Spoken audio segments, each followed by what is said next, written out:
নমস্কার বন্ধুরা, দ্য বংস রসুইঘরে সবাইকে স্বাগত। গরমের সময় আমরা বাচ্চা থেকে বড় সকলেই প্রায়শই ঠান্ডা ঠান্ডা শরবত খেতে ভীষণই পছন্দ করি। আজকে আমি শেয়ার করছি মশলা ছাঁচের রেসিপি। এই মশলা ছাঁচ শরীরের পক্ষে ভীষণই ভালো, শরীর ঠান্ডা রাখতে সাহায্য করে এই গরমে। আসুন দেখে নেওয়া যাক আমার আজকের এই ভিডিওটা। মশলা ছাঁচ বানানোর জন্য প্রথমে আমি একটা মশলা তৈরি করব। তার জন্য একটা ফ্রাইং প্যানে দিয়ে দিচ্ছি 1 টেবিল চামচ গোটা ধনে, দিয়ে দিচ্ছি 1 টেবিল চামচ গোটা জিরে, দিয়ে দেব 1 টেবিল চামচ গোটা মৌরি। এই মৌরি যখন দইয়ের সাথে মিশবে তখন ভীষণ সুন্দর একটা মিষ্টি ফ্লেভার তৈরি করবে। দিয়ে দিলাম 7 থেকে 8টা গোটা গোলমরিচ। এবার গ্যাসের ফ্লেমটা আমি লো টু মিডিয়ামে রেখে এই গোটা মশলাগুলো 1 থেকে 1.5 মিনিট একটু ড্রাই রোস্ট করব। মশলা দিয়ে যখন একটা সুন্দর গন্ধ বেরোতে শুরু করবে আর মশলার কালারটা যখন হালকা চেঞ্জ হয়ে আসবে তখন বুঝবেন মশলাটা ড্রাই রোস্ট করা হয়ে গেছে। দেখুন, আমি গ্যাসের ফ্লেমটা এই পর্যায়ে বন্ধ করে দিয়েছি, কারণ প্যানের হিটেই এবার বাকিটা রোস্ট হয়ে যাবে। এবার আমি এই মশলাটা একটা আলাদা প্ল্যাটারে ঢেলে নিয়ে ঠান্ডা করে নিয়েছি।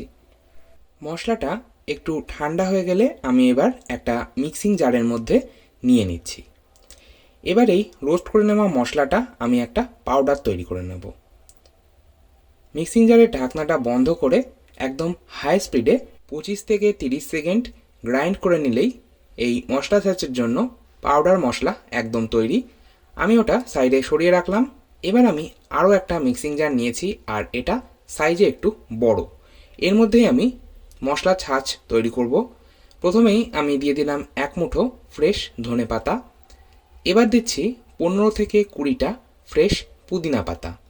যদি আপনাদের পুদিনা পাতার ফ্লেভার অপছন্দ হয় বা যদি দিতে না চান সেক্ষেত্রে নাও দিতে পারেন, তবে এই পুদিনা পাতার ফ্লেভারটা কিন্তু ভীষণই ভালো লাগে মশলা ছাঁচে। এবার আমি এর মধ্যে দিচ্ছি একটা কাঁচা লঙ্কা। যদি আপনারা ঝালটা একটু বেশি পছন্দ করেন সেক্ষেত্রে লঙ্কার পরিমাণ বাড়িয়ে দিতে পারেন। তবে মাথায় রাখবেন, গুঁড়ো মশলাতেও কিন্তু গোলমরিচের ব্যবহার করা হয়েছে, আর গোলমরিচেও একটা আলাদা ঝাঁজ রয়েছে। দিয়ে দিচ্ছি 1/2 চা চামচ রেগুলার সল্ট, মানে যে লবণটা আমরা নর্মালি রান্নায় ব্যবহার করে থাকি। আর লবণ অবশ্যই নিজেদের স্বাদ মতন ব্যবহার করবেন। আমি মিক্সিং জারের ঢাকনাটা বন্ধ করে এটা প্রথমে ড্রাই গ্রাইন্ড করে নিলাম। এবার আমি এটা সাইডে সরিয়ে রাখছি। আর মশলা ছাঁচ বানানোর জন্য আমাদের প্রধান যে উপকরণটা প্রয়োজন সেটা হচ্ছে টক দই। দেখুন, এখানে আমি আমার বাড়িতে তৈরি টক দই ব্যবহার করছি। আপনারা চাইলে বাজারের কেনা টক দইও কিন্তু অবশ্যই ব্যবহার করতে পারেন। টক দইয়ের ওপর একটা ভিডিও আমি অলরেডি আপনাদের সাথে শেয়ার করেছি, লিঙ্কটা ডেসক্রিপশন বক্সে অবশ্যই দিয়ে দেবো। প্লিজ একবার চেক করে নেবেন যারা এখনও পর্যন্ত দেখেননি। আমি এবার মিক্সিং জারের মধ্যেই নিয়ে নিচ্ছি 2.5 কাপ টক দই। এই যে পরিমাণ টক দই আমি এখানে নিচ্ছি তাতে করে আমার বড় গ্লাসের 3 গ্লাস মশলা ছাঁচ তৈরি হবে। দেখুন, 2.5 কাপ টক দই নেওয়ার পর ওই একই কাপের মধ্যে আমি নিয়ে নিচ্ছি ফ্রিজের ঠান্ডা জল। এটা আমি 1.5 কাপ নিচ্ছি, আর ওই একই কাপের মধ্যে নিচ্ছি কারণ কাপে লেগে থাকা এক্সট্রা টক দইটা আর তাহলে নষ্ট হবে না। এবার এর মধ্যেই আমি দিয়ে দেব কিছু আইস কিউব। এখানে আমি আইস কিউবের পরিমাণটা বলছি না, আপনারা আপনাদের ইচ্ছে মতন আইস কিউবটা ব্যবহার করবেন, কারণ অনেকেই ঠান্ডা বেশি খেতে পছন্দ করেন, আবার অনেকেই ঠান্ডা কম খেতে পছন্দ করেন।